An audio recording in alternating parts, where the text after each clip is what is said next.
Hello everyone, how are you, all of you? So this video is basically for those who just have passed their board examination. ठीक है, 10th पास किया है आपने और आप confuse हैं in between two options कि should I go for dummy school, should I go for regular school? So in this video we are going to discuss about the difference between dummy school and regular school and dummy school की क्या pros हैं, क्या cons है, regular school के क्या pros है, क्या cons है. Okay, so let discuss one by one. सबसे पहले हम बात करेंगे डमी स्कूल की. ओके, तो डमी स्कूल के बेटा प्रॉस को अगर हम डिस्कस करें तो यहाँ पे हम सबसे पहले ये देखते हैं कि हमारी टाइम की सेविंग हो रही है. ओके, तो अगर आप प्रिपेयर कर रहे हो आईआईटी के लिए, जेई के लिए, नीट के लिए, है ना, तो आपको सेविंग तो चाहिए टाइम में. आपको प्रॉपरली सेल्फ स्टडी के लिए टाइम चाहिए, है ना.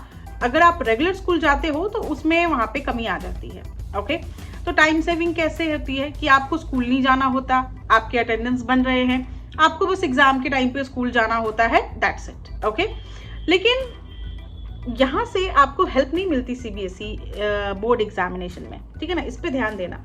तो ये तो हो गया आपका प्रॉस कि भाई आपकी टाइम सेविंग हो गई, आप प्रॉपरली सेल्फ स्टडी पे फोकस कर रहे हो, आपने जेई नीट के प्रिपरेशन के लिए फुल्ली डेडिकेटेड हो.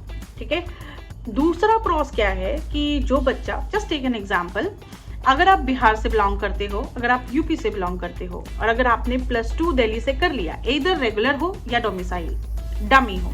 ओके, तो अगर आपने +2 दिल्ली से कर लिया है तो आपको वहां का डोमिसाइल मिल जाता है. तो जो बच्चे +2 दिल्ली से करते हैं, ठीक है, तो उनका 85% सीट रिजर्व्ड हो जाता है दिल्ली के स्टेट में. ठीक है ना, जो भी बच्चा डोमिसाइल कैरी करता है उनका 85% सीट रिजर्व हो जाता है उस स्टेट के इंजीनियरिंग कॉलेज और मेडिकल कॉलेज में. जस्ट टेक एन एग्जांपल कि अगर हम बात करें आपका ये जो जितने भी इंजीनियरिंग कॉलेजेस हैं DCE, NSIT, इसमें रिजर्वेशन हो गई आपकी.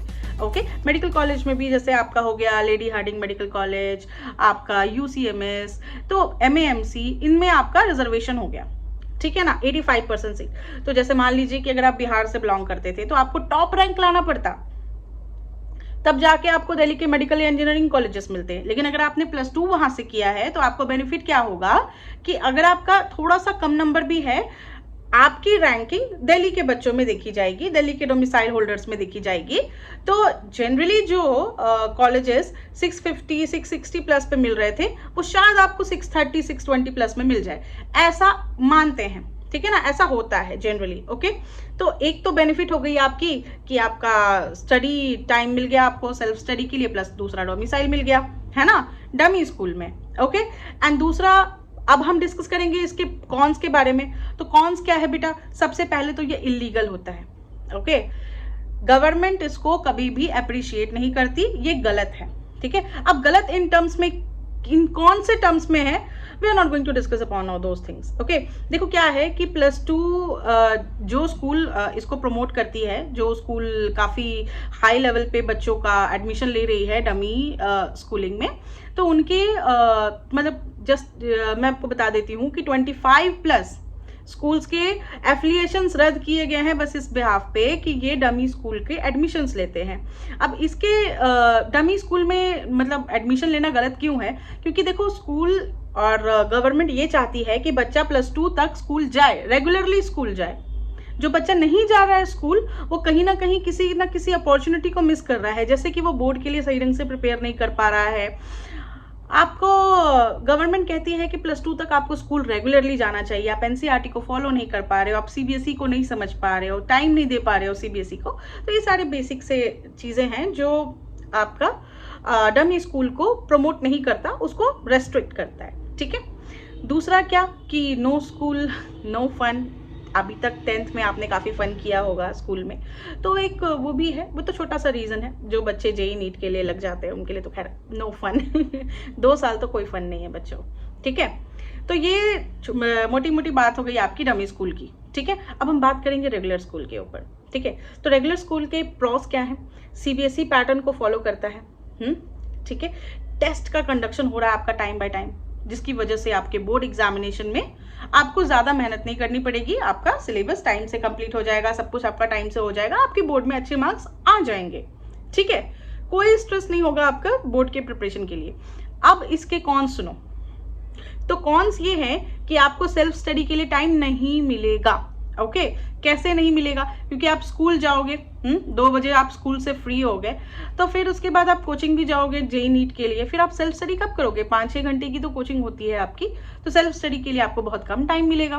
तो जो बच्चे ब्रिलियंट होते हैं वो कोप विद कर जाते हैं, लेकिन जो बच्चे नहीं हैं, जस्ट लाइक जो बच्चे दोनों को मैनेज नहीं कर पा रहे, तो उनका हमने ये देखा है अपने जर्नी में कि उनके जेईई नीट के रैंक में हैम्पर होता है। ठीक है ना, रैंक ऊपर नीचे हो जाती है। जो बच्चा काफ़ी ब्रिलियंट था, जो बच्चा रेगुलर कर रहा था स्कूलिंग, बहुत सारे बच्चों के बहुत अच्छे रिजल्ट भी आए हैं, ऐसी बात नहीं है, लेकिन कुछ बच्चों को हमने देखा है कि जस्ट मेहनत नहीं करने की वजह से, जैसे अगर आप प्रॉपरली टाइम नहीं दे रहे हो सेल्फ स्टडी को, तो रैंक में कमी आई है। ठीक है, देखो डमी स्कूल में भी ये प्रॉब्लम आती है कि जो बच्चा रेगुलर नहीं जाता है वो नीट जेईई में बहुत अच्छा रैंक लेके आ जाता है, लेकिन +2 में फेल हो जाता है। तो ये दोनों चीज़ें हैं जो मैंने आपसे डिस्कस की। ठीक है, तो एक बार और रिपीट कर रही हूँ डमी स्कूल के प्रॉस, और एक बार और रिपीट करूँगी रेगुलर स्कूल के प्रॉस।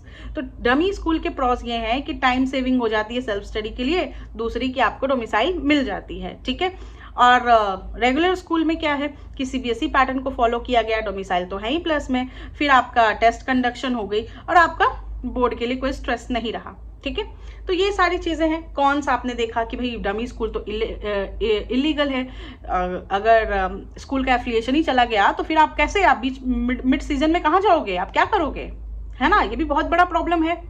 फिर तो ये एक बहुत बड़ा कॉन्स है जो सामने आता है डमी स्कूल के। रेगुलर अटेंडेंस नहीं होती है यहाँ पे, कोई स्कूल कोई फन या समथिंग नहीं। ओके, कॉन्स यहाँ पे डिस्कस करते हैं। तो no time for self study, अगर रेगुलर स्कूल के कॉन्स को डिस्कस करें तो सेल्फ स्टडी के लिए कोई टाइम नहीं है। जेईई नीट के रिजल्ट में भी आपने देखा कि थोड़ा बहुत उतार चढ़ाव आ जाता है। तो व्हाट इज द सॉल्यूशन? ना डमी फिट बैठ रहा, ना रेगुलर फिट बैठ रहा। तो if you take my suggestion personally, and I am talking सारे पेरेंट्स को भी मैं समझाना चाह रही हूँ कि अगर आप मेरा सजेशन पर्सनली लेंगे, because I do have an experience of 10 years as a career adviser, काफ़ी सारे बच्चे मेरे सामने डॉक्टर इंजीनियर बने हैं, and also I am a faculty of botany for NEET examination. So if you take my suggestion, it's my personal suggestion, I am not comparing any institute और कुछ भी, मैं ऐसे किसी को प्रमोट नहीं कर रही, जस्ट एक सिंपल सा सजेशन है कि go for SIP schools. Okay, school integrated program, काफ़ी सारे स्कूल्स जो हैं बेटा अभी स्कूल इंटीग्रेटेड प्रोग्राम्स के साथ काम कर रहे हैं। कुछ भी स्कूल हो जिनके SIP है, किसी भी इंस्टीट्यूट का SIP अगर है, स्कूल इंटीग्रेटेड प्रोग्राम है, किसी इंस्टीट्यूट के साथ उनका एसोसिएशन है, तो इंस्टीट्यूट क्या करती है ना, उनके ऊपर नज़र रखती है, उनके टीचर्स के ऊपर भी नज़र रखती है, उनके टीचर्स से अपने हिसाब से काम कराती है। समझ रहे हो? तो आपको एक तो स्कूल में एडवांटेज मिल गया इंस्टीट्यूट के जैसे सारे रूल्स एंड रेगुलेशन का, एंड सेकेंड थिंग क्या होता है SIP में कि आपको स्कूल में ही इंस्टीट्यूट वाले सारे बेनिफिट मिल गए। आपकी सेल्फ स्टडी भी इंस्टीट्यूट की जैसे हो गई, जैसे इंस्टीट्यूट चाह रही थी, प्लस आपके टेस्ट जो हो रहे हैं वो भी इंस्टीट्यूट के जैसे हो रहे हैं। तो स्कूल में ही आपने इंस्टीट्यूट वाली पढ़ाई कर ली। ठीक है, एंड इंस्टीट्यूट के बारे में अगर आप बात करो तो देखो हाइब्रिड मोड होता है, एक ऑनलाइन ऑफलाइन दोनों मोड। तो I will suggest you to go for hybrid mode, जिसमें कि आपकी और टाइम सेव हो जाए, जिसमें कि आप अच्छे से सेल्फ स्टडी कर सको, अपने सेल्फ स्टडी को प्रॉपरली टाइम दे सको। इनकेस अगर आप नहीं कर पा रहे हो, है ना, तो आप प्रॉपरली ऑनलाइन के लिए भी जा सकते हो। अगर आपके घर के नियर बाई में कोई ऑफलाइन इंस्टीट्यूट है तो आप उसको भी ऑप्ट कर सकते हो। It's totally up to you. So ये मेरा सजेशन है पर्सनली कि go for SIP schools, that can be very beneficial for you.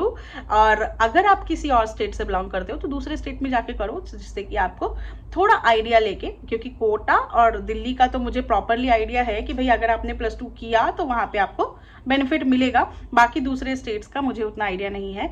So ये सारी इन्फॉर्मेशन जो थी मैंने आपसे डिस्कस कर ली है। ओके, आई होप ये वीडियो आपको अच्छी लगी हो।